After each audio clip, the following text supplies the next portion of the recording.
A inexigibilidade houve uma grande mudança aqui também, tá?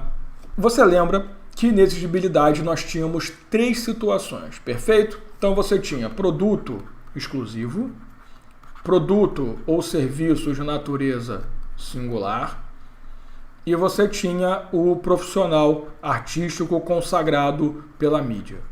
Continua existindo, aliás, continuam existindo esses 3. Essas 3 situações ainda estão aqui, ó. É inexigível para aquisição de material, blá blá blá, exclusivo. Contratação de profissional do setor artístico, desde que consagrado pela crítica. Isso não acabou.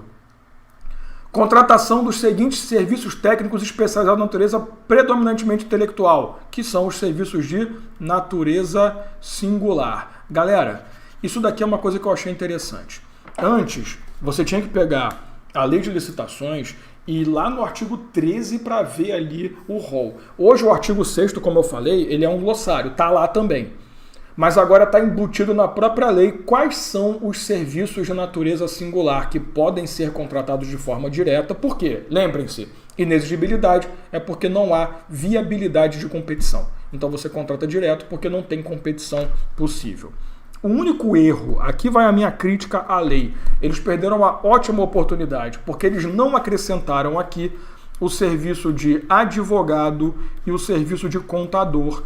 Em 2020, mais precisamente em agosto de 2020, nós tivemos a edição de uma lei, que eu não vou lembrar o número, que ela alterou o Estatuto da OAB e alterou a legislação sobre o Conselho de Contabilidade, Conselho Regional de Contabilidade. Tá? Essa lei ela passou a determinar que advocacia e contabilidade hoje também são tratados como serviços de natureza singular. Então a lei perdeu uma baita oportunidade de colocar os dois dentro. Por quê? Na sua prova pode cair? Pode. Então, além desse rol que está aqui, estudos técnicos, parecer, assessoria, você também tem que acrescentar advogado e contador. Isso já era possível, virou lei em 2020 e eles perderam uma baita oportunidade de colocar isso no texto. Mas eu também estou querendo demais. Os caras fizeram uma lei até certo ponto boa. Até porque essa lei levou 26 anos para ser aprovada, né? Ela foi proposta em 95, não sei se vocês sabem disso. Né? O começo dela. Foi 2 anos depois da lei de licitações ter surgido. Agora, aonde estão as 2 novidades? Nesse inciso 3º. A primeira novidade está aqui. Objetos que devam ou possam ser contratados por meio de credenciamento. Claro que o credenciamento está previsto na lei, mas o que é o credenciamento? Basicamente, ao invés de licitar, eu vou abrir o credenciamento para os interessados, porque eu quero realizar ali a contratação de um determinado serviço, a aquisição de um determinado produto, e você vai lá, faz credencia a sua entidade, o seu prestador de serviço, e já credencia também a sua proposta. Na verdade, não há licitação, por isso é uma contratação direta. E eu também tinha um certo temor desse credenciamento. Eu achei que ele fosse ser utilizado pelo mal, porque o credenciamento tem muita cara de manipulação de licitação, né? Porque você vai lá e fala, se credencia aí que eu vou escolher você. Mas não é bem assim. Sabe por que o credenciamento foi considerado uma forma de inexigibilidade? Porque, na verdade, o credenciamento ele já é uma situação que você verifica a impossibilidade de competição. Porque a competição está garantida até que o pessoal se credencie, mas vai ter uma proposta que se destaca. Então você não vai fazer a licitação. Tá? Apenas fiquem atentos que, como eu falei, isso aqui é uma aula apenas de novidades, não é uma aula aprofundada, que dentro da legislação, lá no artigo 79, salvo engano da minha parte, ele vai dizer quais são os tipos de serviço e bens que o credenciamento pode adotar. A grande jogada é que o credenciamento pode ser feito, como eu falei, para contratação de serviços e aquisição de bens.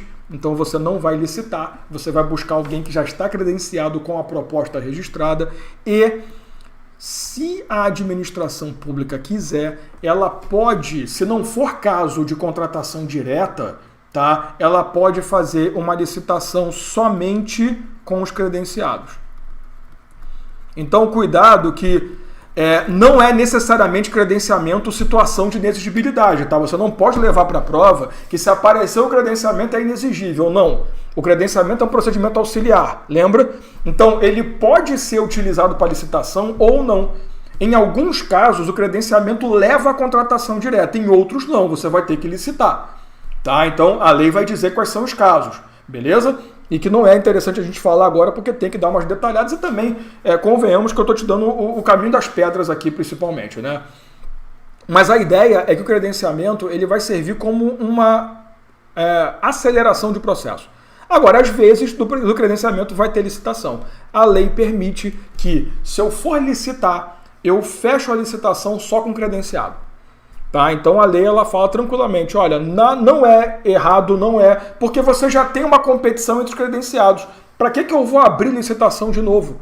Eu já tenho vários credenciados, agora eu tenho um credenciado só para aquele serviço, já está claro que é inviável competir, então você contrata direto. Tá? Então cuidado que o credenciamento ele não necessariamente leva para a contratação direta, ele pode levar. Então isso é uma coisa que eu tenho certeza que o examinador vai brincar. Porque você não pode colocar na cabeça que credenciamento é inexigibilidade. É que nem esse caso do produto ou serviço exclusivo. Não é só porque é exclusivo. Ele tem que ser atestado como exclusivo. Tem que ter um reconhecimento público de que aquele produto não tem mais ninguém que produza. Então tem uma documentação só para isso. Então, por favor, se ele falar em credenciamento, a possibilidade da prova é de cobrar o credenciamento como forma de inexigibilidade, é óbvio, mas não necessariamente vai levar sempre para isso, tá? E a quinta situação é quando ocorre aquisição ou locação de imóvel cujas características de instalações de localização tornem necessária a sua escolha. Isso aqui é o que a gente chama de aquisição ou locação específica. Galera, isso já existia. Só que na lei anterior eles fizeram uma burrada, porque eles colocaram isso aqui como hipótese de dispensa de licitação. Era uma licitação dispensável. Qual é essa hipótese aqui? A administração ela pretende adquirir um imóvel ou alugar um imóvel para prestar um serviço para a sociedade, e quando ela faz uma verificação no entorno, só tem um imóvel que atende à necessidade dela. Não é que ela está sendo supervalorizando o trabalho dela, é porque realmente só tem um imóvel na região que dê para colocar todo o equipamento, o aparato, atender a sociedade da forma correta. Então, se deu para entender a jogada? Aqui é feito um estudo técnico geral e percebe-se que só existe um imóvel possível de atendimento. Não tem como competir, já que só tem um imóvel que vai atender a necessidade pública. Então, antes, não sei por que eles colocaram como situação de licitação dispensável. Você podia dispensar ou podia licitar. Aí o cara licitava para gastar dinheiro, para jogar dinheiro fora.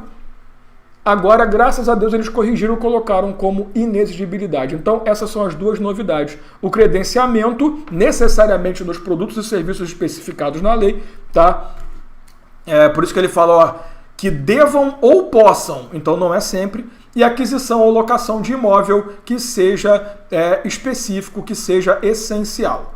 Tá? Então essas são as duas contratações diretas novas da nossa lei.